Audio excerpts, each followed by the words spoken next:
Clear है कि हमने यहाँ पे I2 की अगर हमें आउटपुट यहाँ से लिखनी है, I2 इक्वल टू क्या होगा, I2 करंट इसमें और इसमें दो में डिवाइड हो रही है।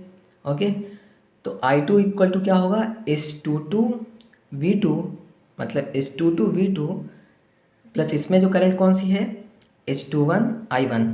ओके, तो डायरेक्ट यहाँ से इक्वेशन, अगर हमें इनपुट इक्वेशन पता है, ठीक है, तो आसानी से V1 equal to H11I1 plus H12V2 यहाँ से डायरेक्ट बना सकते हैं। और ये भी है कि H12V2 हमने यहाँ क्यों बनाया, क्योंकि ये आउटपुट साइड का था वोल्टेज, इसलिए हमने इसका वोल्टेज सोर्स बनाया है। ठीक है, और यहाँ इनपुट टर्मिनल पे तो हमारा ऑलरेडी इनपुट वोल्टेज लगा हुआ है। ठीक है, तो ये सारी चीज़ें हैं। और इसके अलावा ये जो इसका H22 है, इसकी यूनिट, ओके, H22 की यूनिट क्या होगी, मोओ होगी, मतलब ओम का जस्ट अपोजिट। ओके, क्योंकि यहाँ पे H22 इक्वल टू क्या है, 1/Z22 है। Z22 मतलब इम्पीडेंस है। ठीक है, मतलब इसकी ओम होगी। ओके, H22 की ओम होगी, 1/ओम को मोओ बोलते हैं। ओके, इसलिए H22 की जो यूनिट है वो मोओ होगी।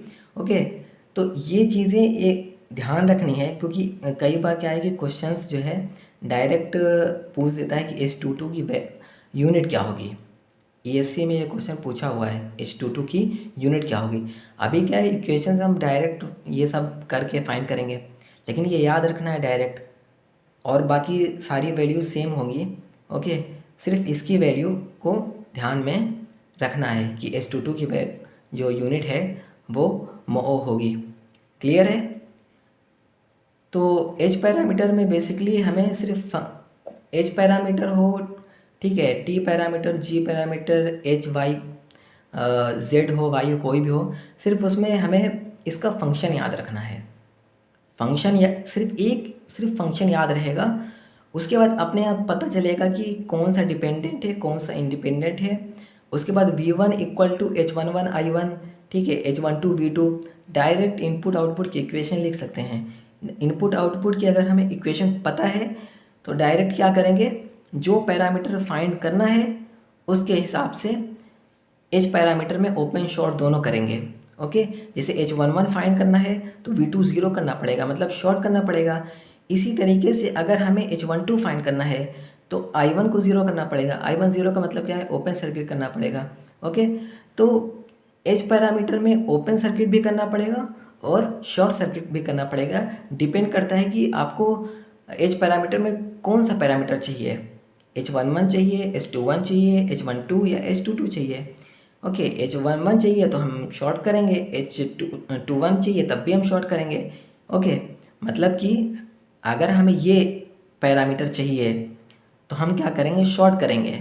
ओके, अगर हमें H1222 चाहिए तो हम ओपन करेंगे। ये बस सारी चीज़ें बस ध्यान में रहेंगी, तो इस पे क्वेश्चंस बहुत आसानी से सॉल्व हो सकते हैं। ओके, इतना क्लियर। तो अब इसके बाद हम नेक्स्ट लेक्चर में जी पैरामीटर डिस्कस करेंगे। तो आज के लिए एच पैरामीटर इतना ही है, फिर फर्दर आगे जाके हम Z parameter, Y parameter, H, G, T, A B C D, ये सारे पैरामीटर्स पे हम क्वेश्चंस करेंगे। गेट के भी करेंगे, ईएस के भी क्वेश्चंस करेंगे, कुछ स्टैंडर्ड बुक के क्वेश्चंस हैं वो भी सारे हम सॉल्व करेंगे। ओके, तो आज के लिए इतना ही है। Thank you.